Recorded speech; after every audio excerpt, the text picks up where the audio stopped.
ತುಂಗಭದ್ರಾ ಜಲಾಶಯದ 19ನೇ ಗೇಟ್ ಇದೇ ಮೊದಲನೇ ಸರ್ತಿ ಏನಲ್ಲ ಈ ರೀತಿ ಪ್ರಾಬ್ಲಮ್ ಆಗಿರೋದು. 2022ರಲ್ಲೂ ಕೂಡ ಇದೇ 19ನೇ ಗೇಟ್ಗೆ ಕಂಟಕ ಬಂದಿತ್ತು.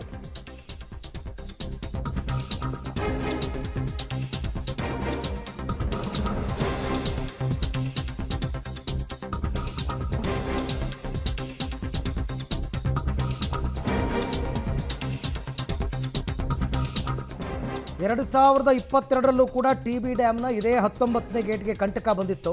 ಅಂದರೆ ತಾಂತ್ರಿಕ ದೋಷದಿಂದ ಗೇಟ್ನಿಂದ ನೀರು ಬಿಡೋದನ್ನು ಸ್ಥಗಿತ ಮಾಡಲಾಗಿತ್ತು.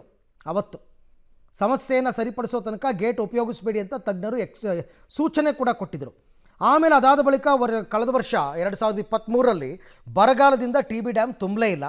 ಆದರೆ 19ನೇ ಗೇಟ್ಗೆ ಆದ ತೊಂದರೆ ಬಗ್ಗೆ ಅಧಿಕಾರಿಗಳು ಕ್ರಮ ಕೈಗೊಳ್ಳಿಲ್ಲ. ನೋಡಿ, ನಾವು ಪದೇ ಪದೇ ಹೇಳ್ತಾ ಇದ್ದೀವಿ. ಮೊನ್ನೆ ಡಿ.ಕೆ. ಶಿವಕುಮಾರ್ ಹೇಳ್ಬಿಟ್ರು, ಯಾವ ಅಧಿಕಾರಿಗಳದ್ದು ಏನಲ್ಲ, ಇದು ಪ್ರೆಷರ್ ಜಾಸ್ತಿಯಾಗಿ ಹಿಂಗಾಗಿರೋದು ಅಂತಂದ್ಬಿಟ್ಟು. 2022ರಲ್ಲೇ ಇದು ಹಿಂಗಾಗಿತ್ತು. ಹೋದ ವರ್ಷ ಡ್ಯಾಮ್ ತುಂಬಿರಲಿಲ್ಲ, ಆಗಲಾದರೂ ರಿಪೇರಿ ಮಾಡಬಹುದಾಗಿತ್ತು.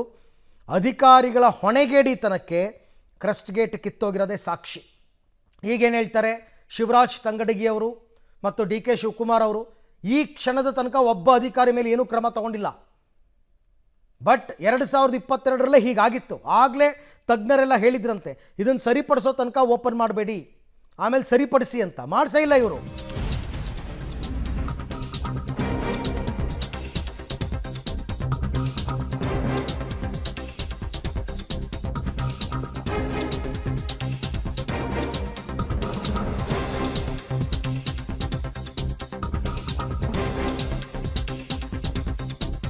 ಈ ನಡುವೆ ಇನ್ನೊಂದು ಆತಂಕದ ವಿಚಾರ ಏನಂತಂದರೆ, ಮಳೆಗಾಲ ಮುಗಿಯೋದಕ್ಕೆ ಮುನ್ನವೇ ಕಲ್ಯಾಣ ಕರ್ನಾಟಕ ಭಾಗದ ರೈತರಿಗೆ ಇದು ಶಾಕ್.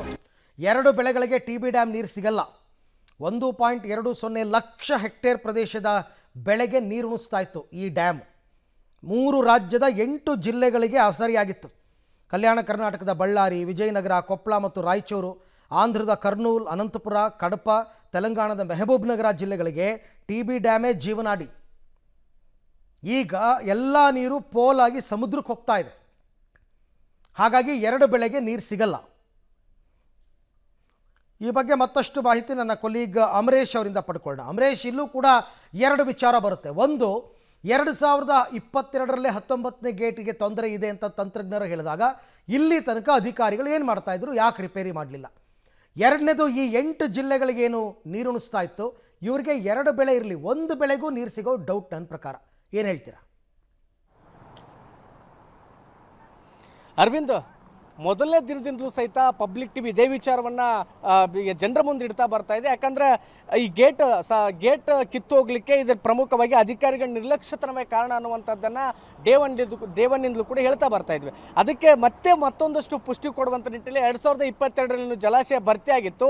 ಆ ಸಂದರ್ಭದಲ್ಲಿನೇ 19ನೇ ಗೇಟ್ಗೆ ಒಂದಿಷ್ಟು ತಾಂತ್ರಿಕ ದೋಷ ಕಾಣಿಸ್ಕೊಂಡಿತ್ತು. ಹೀಗಾಗಿನೇ ಆ ಗೇಟನ್ನು ಆ ಸಂದರ್ಭದಲ್ಲಿ ಓಪನ್ ಮಾಡಬಾರ್ದು ಅನ್ನುವಂಥ ಮಾಹಿತಿಯನ್ನು ತಜ್ಞರು ಕೂಡ ಕೊಟ್ಟಿದ್ರು. ಹಾಗಾಗಿನೇ ಆ ಸಂದರ್ಭದಲ್ಲಿ ಗೇಟನ್ನು ಓಪನ್ ಮಾಡಿರಲಿಲ್ಲ. ತದನಂತರದಲ್ಲಿ ಮತ್ತೆ 2023ರಲ್ಲಿ ಸಹಿತ ಜಲಾಶಯ ಭರ್ತಿ ಆಗಲಿಲ್ಲ. ಮತ್ತೆ ಬೇಸಿಗೆ ಕಾಲದಲ್ಲಿ ಕೂಡ ಜಲಕ್ಷಾಮ ಅನ್ನೋ ರೀತಿಯಲ್ಲಿ ಜಲಾಶಯ ಸಂಪೂರ್ಣವಾಗಿ ಖಾಲಿ ಆಗಿತ್ತು. ಮತ್ತೆ ಈಗ ಜಲಾಶಯ ಭರ್ತಿ ಆಗಿದೆ. ಅದರ ಅಧಿಕಾರಿಗಳು ಅದು ಯಾವುದನ್ನೂ ಕೂಡ ಪರಿಗಣಿಸದೆ ಏಕಾಏಕಿ 19ನೇ ಗೇಟನ್ನು ಓಪನ್ ಮಾಡಿದ್ರ ಭಾಗವಾಗಿನೇ ಇವತ್ತು ಆ ಗೇಟ್ ಕಿತ್ತೋಗ್ಲಿಕ್ಕೆ ಕಾರಣವಾಗಿದೆ. ಯಾಕಂದ್ರೆ ಈಗಾಗಲೇ ಅಧಿಕಾರಿಗಳು ಅಂದ್ರೆ ಏನು ತಜ್ಞರು 2022ರಲ್ಲಿ ಸೂಚನೆಯನ್ನು ಕೊಟ್ಟಿದ್ರು. ಆ ಸೂಚನೆಯನ್ನು ಟಿ.ಬಿ ಬೋರ್ಡ್ನ ಅಧಿಕಾರಿಗಳು ಧಿಕ್ಕರಿಸಿದ್ರು.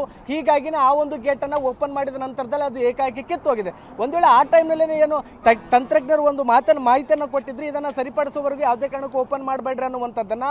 2023ರಲ್ಲಿ ಏನು ಜಲಾಶಯ ಸಂಪೂರ್ಣ ಕಾಲಿತ್ತು. ಆ ಸಂದರ್ಭದಲ್ಲಿ ಗೇಟನ್ನು ಪರಿಶೀಲಿಸಿ ಏನಾದರೂ ಒಂದಿಷ್ಟು ತಾಂತ್ರಿಕ ಸಮಸ್ಯೆಗಳಿದ್ರೆ ಅದನ್ನು ಸರಿಪಡಿಸಿ ತದನಂತರದಲ್ಲಿ ಓಪನ್ ಮಾಡುವಂಥ ಕನಿಷ್ಠ ಪರಿಜ್ಞಾನವೂ ಕೂಡ ಅಧಿಕಾರಿಗಳಿಗೆ ಇರಲಿಲ್ಲ.